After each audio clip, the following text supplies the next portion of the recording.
day number 28 of our 28 days of the test drive campaign. And if your life has been anything like mine for this last month, it's been amazing. We started off at day number 1 with God doing an upgrade in us, and now we're coming to the finish line, at the very end of what God has done in our lives for these 28 days. And it ends with a brightness that is just right for crossing the finish line and seeing that checkered flag waving. And that is this: your future is bright.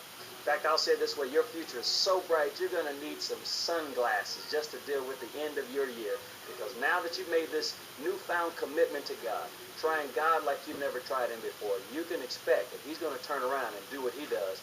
That is, He's going to reward you openly for what you've done in private. The Bible tells us in Jeremiah chapter 29, one of my favorite verses.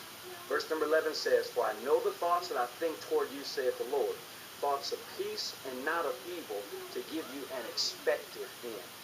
And then the New Living Translation says it this way: "For I know the plans that I have for you, says the Lord. They are plans for good and not for disaster, to give you a future and a hope." That is comforting and rewarding to know that God already has a future laid out for you. He's not making this thing up as He goes along. He's got a great, tremendous future laid out for you. And all He's ever been looking for is our cooperation. And now that we've made this decision to step up our cooperation, step up our commitment to move stuff off from under the hood that might have been hindering God, and then surrender all, the future He has is now able to be unveiled right before our eyes. And just like it was with the children of Israel, God says, "I'm taking you to a land, not a land of misery, not a land of want and lack."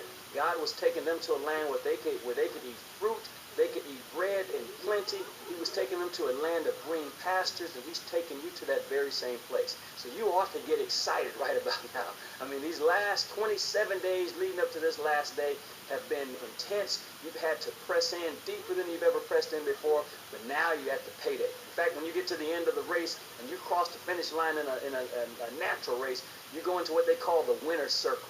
And you can spin out and do your donuts in your car, get out and celebrate, kiss the bricks if you need to, all with an understanding that you've accomplished something that many people didn't think you can accomplish. I'm proud of you.